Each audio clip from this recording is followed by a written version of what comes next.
Bonjour, c'est Charlotte Baris. Bienvenue dans La Loupe, le podcast quotidien de l'Express. Allez, venez, on va écouter l'info de plus près.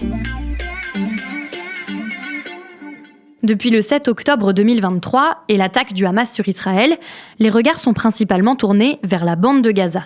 Il est aussi parfois question des tensions à la frontière entre l'État hébreu et le Liban, des relations avec le voisin égyptien ou encore de la situation en mer Rouge.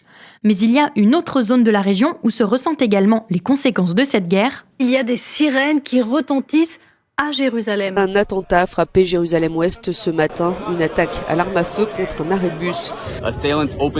Des assaillants ont ouvert le feu sur les forces de sécurité alors qu'ils tentaient de pénétrer dans Jérusalem. Jérusalem, c'est le symbole du conflit entre Israéliens et Palestiniens, et ce depuis des décennies. La ville à cheval entre Israël et la Cisjordanie est au cœur des oppositions politiques, religieuses et même historiques.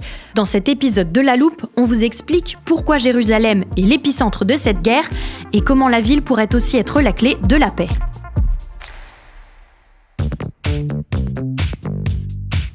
À l'Express, il y a un journaliste qui s'est rendu à Jérusalem après les attaques du 7 octobre. C'est Corentin Pénarguéard du Service Monde. Bonjour Corentin. Bonjour. Tu as déjà installé en studio quelques cartes de la ville, mais avant de les détailler, pourquoi c'est important de parler de Jérusalem pour comprendre la guerre et plus largement le conflit entre Israéliens et Palestiniens ? Déjà parce que c'est la ville où cohabitent des centaines de milliers d'Israéliens et de Palestiniens. Et dans le plan des Nations Unies de 1947, donc avant la création officielle d'Israël, Jérusalem devait être placée sous une tutelle spéciale de l'ONU, internationale. Mais en fait, les deux parties ont cherché à s'emparer de la ville. Et donc quand on est dans cette ville, dans Jérusalem, on comprend, on voit tous les enjeux du Proche-Orient et du conflit israélo-palestinien. Et dès que ça bouge à Gaza, ça se ressent à Jérusalem. Quand tu as eu les deux intifadas, c'était surtout Jérusalem qui était touchée par les attentats. Et on voit même cette tension dans les fouilles archéologiques de la ville. Comment ça ? En fait, dans une ville aussi disputée que Jérusalem, avec une histoire très très riche évidemment, chaque centimètre carré du sous-sol où se trouvent toutes les traces du passé, c'est prétexte à prouver un enracinement ou une légitimité sur un territoire. Et donc à prouver qu'on était le premier dans telle partie de la vieille ville par exemple, et c'est crucial aujourd'hui pour réclamer le droit de s'y installer. Alors je te propose qu'on pose quelques bases sur Jérusalem avant de jeter un œil à toutes ces cartes. Bien sûr, je t'écoute. Alors Jérusalem aujourd'hui, Est et Ouest, c'est près de 600 000 Israéliens et plus de 350 000 Palestiniens qui y vivent. Alors c'est une ville qui se situe à l'extrémité est d'Israël, donc sur la zone limitrophe avec la Cisjordanie, et c'est une ville millénaire. On va pas raconter toute son histoire parce que là on aurait besoin de plusieurs épisodes à mon avis, mais pour résumer, c'est le berceau des trois religions monothéistes, et pour parler de l'histoire récente, entre guillemets, du 16e au 20e siècle, c'était une ville de l'Empire ottoman, et en 1917, dans le cas de la Première Guerre mondiale, Jérusalem est passée sous mandat britannique jusqu'en 1948. 1948 et la création de l'État d'Israël par les Nations Unies. Oui, exactement, et là on peut introduire un terme que tu vas pouvoir ranger dans l'armoire à définition de La Loupe, le sionisme. Très bonne idée, je l'ouvre et je fais déjà une place à cette nouvelle définition sur l'étagère Proche-Orient. Alors le sionisme, c'est un mouvement qui prône la création d'un pays pour les Juifs sur leur terre ancestrale, dont ils ont été chassés il y a 2000 ans par les Romains. En fait, c'est Theodor Herzl qui a développé le sionisme moderne. C'était un journaliste, un penseur, et à la fin du 19e siècle, il était en poste à Paris, et donc il a été témoin de l'affaire Dreyfus. Et au même moment, il voyait aussi les pogroms en Europe de l'Est contre les Juifs, donc, et il se dit qu'il faut absolument que les Juifs aient leur propre pays pour être en sécurité. Merci Corentin, ça va forcément nous resservir. Je te propose qu'on regarde maintenant ta première carte. Alors ce que tu vois là, c'est la situation en 1949, la première guerre israélo-arabe. Alors à ce moment-là, Jérusalem est divisée en deux secteurs, la partie occidentale, donc à l'ouest, qui est administrée par Israël, et la zone orientale à l'est qui est gérée par la Transjordanie, qu'on appelle aujourd'hui la Jordanie tout simplement. Et d'ailleurs, à cette époque, les familles juives de la zone est ont dû être délogées et réinstallées ailleurs, en Israël. Donc tu vois, la ville, elle est vraiment à cheval sur ces deux zones. Et la délimitation, elle est faite par une frontière qu'on appelle à l'époque la ligne verte, juste ici, avec la vieille ville toute petite, ce qui fait même pas 1 km², qui est du côté transjordanien. Sur la carte suivante, je vois qu'il est écrit en légende après 1967. Que se passe-t-il à ce moment-là ? 1967, c'est la guerre des 6 jours qui est remportée par Israël contre des États arabes. Et à ce moment-là, Israël annexe Jérusalem-Est et prend le contrôle total de la vieille ville où se trouvent tous les lieux saints. Alors avec cette annexion qui inclut aussi 28 villes et des localités près de Jérusalem-Est, dont Bethléem, la ville de naissance de Jésus, la métropole de Jérusalem, elle passe de 6 à 72 km². Et en 2000, dans la constitution israélienne, on inscrit un autre concept, un nouveau concept, qui est le Grand Jérusalem, qui couvre là 125 km². Et on peut passer à une autre carte, si tu veux. J'allais justement te le proposer. Alors, sur celle-ci, on est à quelle période ? C'est une carte de nos jours. On peut voir qu'il y a un mur de séparation sur la carte qui sépare certains quartiers palestiniens du reste de Jérusalem. Et en fait, tu te rends compte que plus tu avances dans les cartes, plus ça devient compliqué de délimiter, parce que les zones où il y a des Israéliens et des Palestiniens, elles se confondent. Et les séparations, aujourd'hui, elles se font presque maison par maison. Mais grâce à toi, Corentin, on y voit quand même un peu plus clair au niveau de la géographie de Jérusalem. C'est que le début, attention, parce que quand on parle de Jérusalem, il faut surtout parler religion. Et c'est vrai qu'en Occident, on a un peu tendance à minimiser le facteur religieux dans le conflit israélo-palestinien, à rester plutôt sur le conflit politique, sur le conflit territorial. Mais à Jérusalem, l'impact religieux, il saute aux yeux vraiment à chaque coin de rue.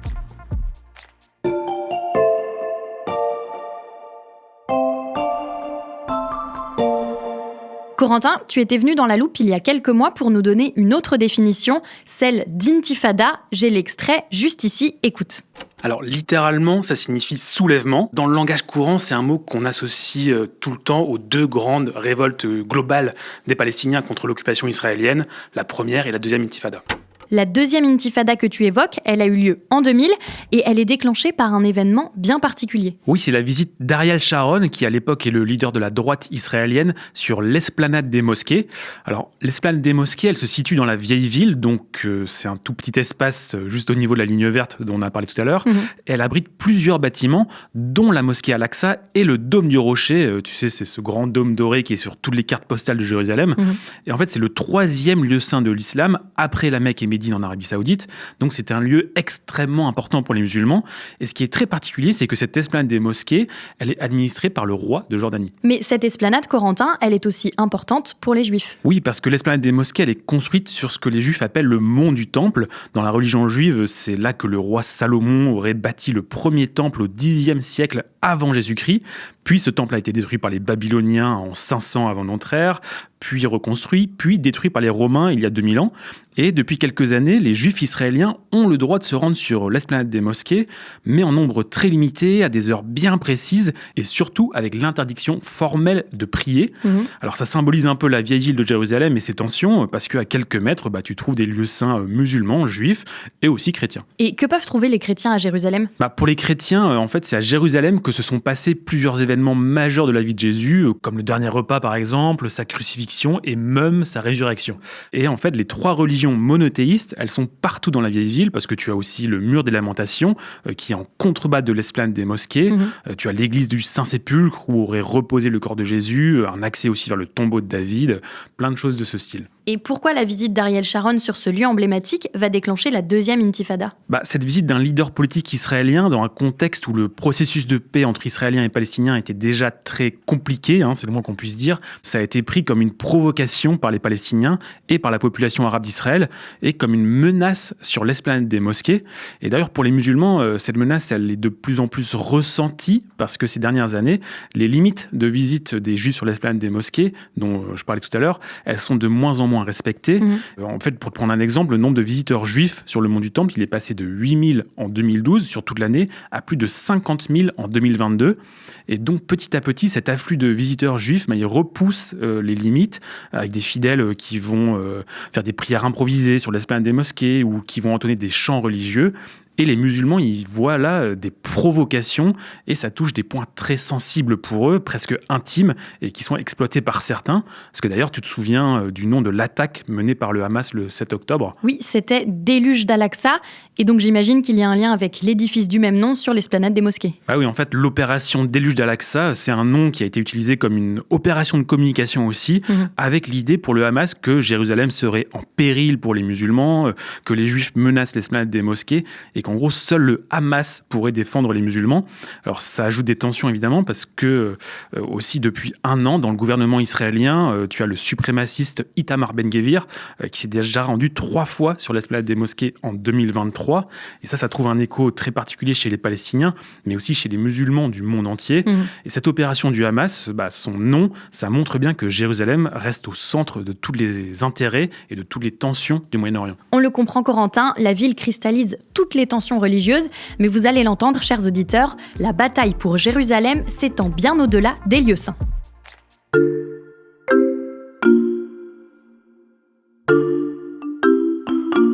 Alors la bataille entre Israéliens et Palestiniens, elle se joue pas seulement dans la vieille ville et ses lieux saints, mais dans chacune des rues de Jérusalem. Et ça, je l'ai vu quand je m'y suis rendu et j'ai choisi un lieu particulier pour l'illustrer, c'est le tramway qui parcourt la ville d'ouest en est. Alors, on ne va pas sortir le téléporteur de la loupe qui peut nous emmener où on veut, mais tu vas nous raconter ton reportage.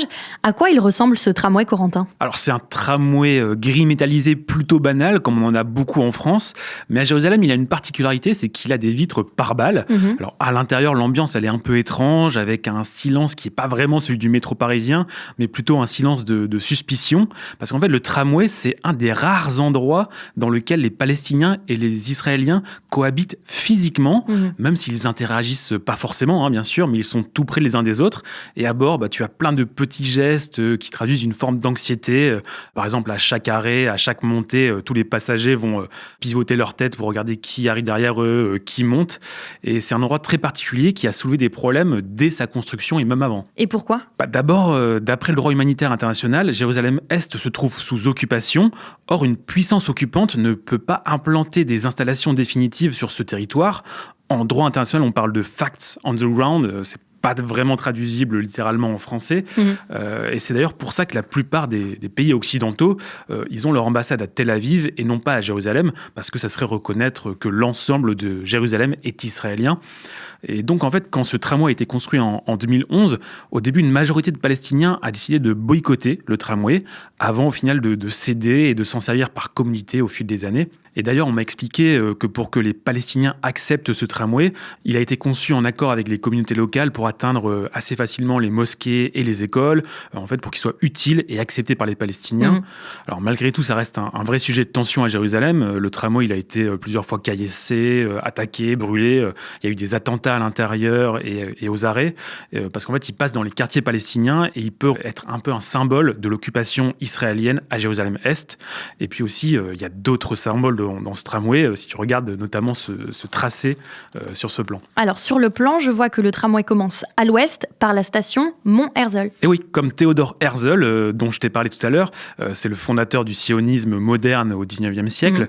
Et le tramway de Jérusalem, il commence son voyage tout près de sa tombe, là où sont aussi enterrés les anciens chefs d'État d'Israël. Alors, on ne va pas faire toutes les stations du tramway, mais pour résumer, il passe à la gare centrale, il passe au grand marché Yehuda, et puis le long des remparts de la vieille ville. Et là, tu vois, juste à ce niveau sur la carte, avant la station Porte de Damas, il traverse la fameuse ligne verte qui séparait Jérusalem-Ouest de Jérusalem-Est. Et donc là, on arrive dans des quartiers majoritairement palestiniens. Oui, en fait, on passe de Jérusalem-Ouest, où tu as tout le monde qui a une kippa, où les rues sont bien entretenues, où tout est moderne, à Jérusalem-Est, donc en Cisjordanie occupée. Et on voit des travaux pas finis, de la poussière, des trottoirs qui sont parfois en ruine. Parce qu'en fait, il faut dire que le maire de Jérusalem, qui est un ultra-orthodoxe, il délaisse un petit peu les quartiers de Jérusalem-Est. Tu as 87% du budget municipal qui va au quartier juif, alors qu'il y a seulement 60% de la population qui y vit. Et moi, je suis allé à la mairie pour leur demander ce qu'ils font concrètement pour faciliter la cohabitation des communautés à Jérusalem. Et tout ce qu'on m'a dit, c'est pas vraiment drôle de faire ça, chacun se débrouille.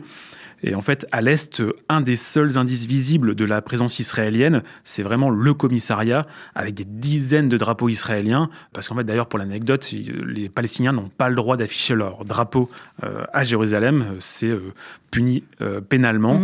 Et tout ce que tu vois à Jérusalem-Est, c'est des patrouilles de police israélienne vraiment partout. Et quand on traverse ces stations à l'Est, est-ce qu'il y a uniquement des Palestiniens dans le tramway ? Non, pas du tout, parce qu'en fait, tu as 200 000 juifs israéliens qui sont installés à Jérusalem-Est, ce qu'on appelle en France des colons. Et dans les quartiers palestiniens, on voit quelques maisons avec des drapeaux israéliens, ce qui signifie qu'ils ont été gagnés, entre guillemets, par Israël, et ce qui provoque des tensions, évidemment. Des Palestiniens de Jérusalem-Est me racontaient, par exemple, que pendant le Ramadan, ils s'installent souvent des tables dans les rues pour rompre le jeûne tous ensemble, et qu'à ce moment-là, régulièrement, tu as des résidents israéliens de Jérusalem-Est qui invitent d'autres colons et qui attaquent les Palestiniens, le tout sous la protection de l'armée israélienne. Alors, au début de la guerre, en octobre, pendant plusieurs semaines, tu avais le ministre d'extrême droite Itamar Ben-Gvir, dont on a parlé tout à l'heure, qui avait installé son quartier général en plein quartier palestinien à Jérusalem-Est. Et pourquoi les Palestiniens restent malgré tout ? Tout simplement, ils sont chez eux. Et là-bas, on m'a beaucoup répété cette phrase, rester, c'est résister. Il faut quand même préciser que les résidents palestiniens de Jérusalem-Est, ils n'ont pas automatiquement la nationalité israélienne et ils doivent faire renouveler une carte de résident pour vivre à Jérusalem. Et certains doivent même prouver chaque mois qu'ils vivent bien dans cette ville parce que sinon, ils peuvent se faire expulser vers la Cisjordanie. Et si tu regardes la fin du tracé du tramway, il rejoint ici des colonies israéliennes et il va bientôt être prolongé encore plus loin. Prolongé vers de nouvelles colonies. Oui, et en fait, c'est une bataille immobilière qui est dans toutes les têtes à Jérusalem. Tu as par exemple un grand projet architectural qui s'appelle Reconstruire Jérusalem et qui veut multiplier la taille de Jérusalem par 10, englober d'autres villes comme Ramallah ou Bethléem en Cisjordanie, et même absorber la ville côtière de Ashdod, qui deviendrait un peu le port de Jérusalem et le lieu de construction d'un immense aéroport international pour accueillir 5 millions de touristes pour les pèlerinages religieux. Et tu vas voir, tout est lié parce qu'en fait, le cœur de ce projet, il consiste à ériger le 3e temple de Jérusalem sur l'actuelle esplanade des mosquées. Et la reconstruction du temple, ça supposerait aussi forcément la destruction de l'esplanade des mosquées actuelles. Donc Jérusalem, c'est vraiment le point de départ des tensions, mais aussi de la cohabitation entre Israéliens et Palestiniens, et peut-être un jour de la paix entre ces deux camps. En tout cas, c'est là que se joue la question d'une solution à 2 États dans l'avenir. L'histoire, la religion et même l'architecture de Jérusalem qui nous permettent de comprendre le conflit entre Israéliens et Palestiniens. Merci beaucoup Corentin pour ce récit. À bientôt. Corentin Pénargard, tu es journaliste au service Monde de l'Express. Tes articles sur le Proche-Orient sont à lire sur notre site l'express.fr. Une bonne raison, chers auditeurs, pour souscrire à un abonnement pour 1 € les 2 premiers mois. Et pour ne rater aucun des nouveaux épisodes de La Loupe, ça se passe sur n'importe quelle plateforme d'écoute, par exemple Spotify, Deezer ou Castbox. Si nos podcasts vous plaisent, vous pouvez nous le dire en laissant des étoiles et des commentaires ou en nous écrivant un mail à laloupe@l'express.fr. Cet épisode a été monté par Léa Bertrand et réalisé par Jules Cros. Retrouvez-nous demain pour passer un nouveau sujet à La Loupe.